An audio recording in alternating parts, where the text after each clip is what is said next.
tristísima la forma en que, tristísima y nefasta para la ciudad, la forma en que esta empresa, que ni siquiera tiene domicilio fiscal en el país, se maneja.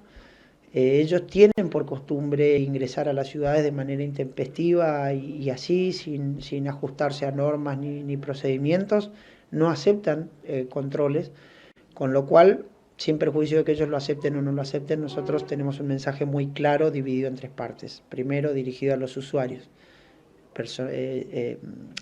personajes centrales de toda esta historia. Los usuarios le pedimos que no usen este servicio, se pueden estar poniendo en riesgo. Nuestra posición fue contraria a Uber desde el día 1. Al principio me cuestionaban, hace poco tiempo la realidad me terminó dando la razón. Había un violador con condena manejando un Uber. Esto pasa porque Uber no pide antecedentes penales, no acepta requisitos, cosa que sí pasa con los servicios habilitados. Les pedimos a los usuarios que no pongan en riesgo su vida con una aplicación de esta. Si el problema fuera la aplicación, hay aplicaciones de desarrollo local que son mejores que Uber. Remise Lavalle, Asociación de Taxis, inclusive hasta te permiten reclamos por cobros tarifarios excesivos. Entonces, es importante que todos juntos, ustedes en los medios, nosotros desde acá, el ciudadano, apoyen las aplicaciones locales y legales y seguras, ¿sí? Remise Lavalle hasta tiene choferes mujeres en una política de género. Entonces, esto es fundamental, es importante que todos entiendan que el remis, el taxi, no es una changa. No es que si yo no tengo trabajo me subo un volante y empiezo a llevar gente. No es así. El servicio de transporte de pasajeros es un servicio privado de interés público que se tiene que llevar con idoneidad y con responsabilidad, en el marco de la ley. No podemos aceptar, ¿sí?, que se den este tipo de conductas. Nosotros, ahí viene la segunda parte, todo vehículo que sorprendamos prestando este tipo de servicios será conducido al corralón. Con lo cual, si estás buscando una salida laboral, no es por ahí. Por ahí vas a tener problemas económicos, no vas a tener soluciones económicas. Porque un secuestro después para retirarlo es caro y más aún si no está el vehículo a tu nombre, tenés que hacer la transferencia, poner todo al orden, al día para poder retirarlo. Con lo cual no les recomendamos. No es algo que queremos los secuestros, pero si nos obligan, lo vamos a hacer. Hoy me preguntaban por Uber puntualmente y después me preguntaron por Uber Moto. Uber Moto es la misma situación. La misma situación. Nosotros sorprendamos autos, motos, platos voladores prestando un servicio Uber, van a ir al corralón, ¿sí? Queremos ser muy claros en ese sentido.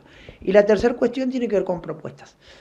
Nosotros estamos impulsando propuestas de tener una aplicación de orden local para aquellos que no puedan tener, como el que no estén en bases como Lavalle o la Agencia 21.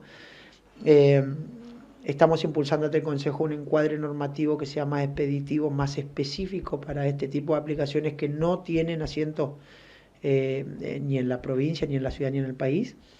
Y en ese sentido queremos también que las aplicaciones sean solidariamente responsables por cualquier cosa que pueda pasar arriba del taxi.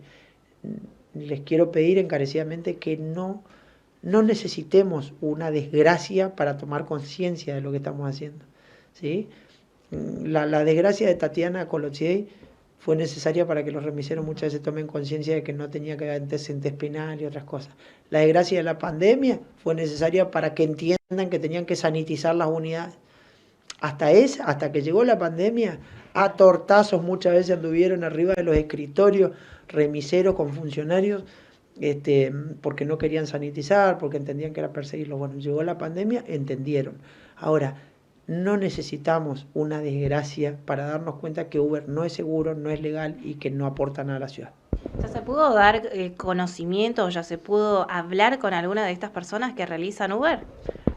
Nosotros somos muy claros y muy terminantes en esto. El servicio no está habilitado y obviamente nosotros sorprendemos y secuestramos. Obviamente no siempre se da a conocer la cantidad de secuestros que se hacen, pero qué sé yo, el fin de semana se secuestró un auto que era de un pibe, o sea, en realidad era el papá de un pibe que le sacó el auto a su papá para hacer unos mangos para ir al boliche. Entonces, bueno, después se quedó sin la plata para el boliche, se quedó sin el auto y tuvo que explicarle al papá dónde estaba el auto para que lo vaya a retirar. Esa no es una situación agradable Desgraciadamente son todas personas presas del marketing, de la publicidad engañosa, eh, que les hacen ver que la solución económica de su vida es subirse a manejar. No es así. ¿Sí? Tenemos que partir todo de la base, como te digo, de que el remis o el transporte pasajero no es una changa. No es una changa. Resistencia tiene antecedentes muy amargos por entender que era una changa. Subieron un violador, un asesino, a manejar un vehículo y todo eso terminó en desgracia. Entonces, eso es lo que tenemos que pensar. A la vez nosotros también tenemos iniciativas donde pedimos colaboración al Ministerio de Seguridad para compartir bases de datos, antecedentes penales y demás. Estamos trabajando mucho, muy activamente, con propuestas. No es una oposición a las aplicaciones son una demanda, son muy necesarias para requerimientos de todo tipo de servicios, pero dentro de las aplicaciones no es Uber el que va a traer una solución. Uber no trae nada innovativo y nada seguro. Entonces, nosotros les pedimos a todos colaboración porque no hay manera posible de que un funcionario, sea yo, sea quien sea, resuelva esto por sí solo, ¿sí? En realidad sí conocemos la aplicación, de hecho nosotros desde el sindicato de la Federación Nacional de Peones de Taxi en el país venimos llevando una batalla en contra de esta aplicación hace más de 5 años a la fecha, y bueno, son aplicaciones ilegales que no garantizan ningún tipo de responsabilidad al pasajero y que vienen en desmanejo de lo que es el transporte público. ¿Por qué? Porque a la hora de tomar un coche para que ejerza este servicio, no tiene ninguna requisitoria. Como ser un seguro para persona transportada, un seguro de chofer, o sea, están en la total ilegalidad. Trabajan por un porcentaje y este porcentaje que come esta aplicación que es internacional automáticamente va afuera del país. ¿Conocen ya algunos usuarios? Usuarios no, personalmente no, y bueno, ellos trabajan con nosotros, o sea, en contra de nosotros, de nuestro servicio, de una manera totalmente ilegal. Ellos tienen una tarifa así muchísimo más barata que nosotros, pero no tienen la cantidad de obligaciones monetarias que nosotros tenemos, que son una técnica cada 6 meses, no están regulados ni habilitados por la municipalidad. Nosotros tenemos un periodo de año, tenemos técnica, tenemos seguros que son de chofer, el del pasajero más el del vehículo, y no tienen una responsabilidad civil en cuanto a lo que pueda llegar a pasar adentro del auto como nosotros la tenemos. Bueno, no solamente a los auto Uber, también se sumaron las moto Uber. Bueno, ahí te podrás dar cuenta cómo trabajan estas aplicaciones. Toda la rentabilidad, como te dije, va afuera y lo único que les interesa es ganar plata. Hoy por hoy uno ve en la calle lo que es manejarse en una moto o cómo manejan las motos. O sea, es responsabilidad de cada uno subirse en una de estos servicios de transporte como ser el moto Uber. Yo no lo haría ni le aconsejaría a mi familia que lo haga por una cuestión de seguridad, porque no sabes quién es la persona que te lleva, cómo conduce, porque tampoco, vuelvo a repetirte, no está regulado.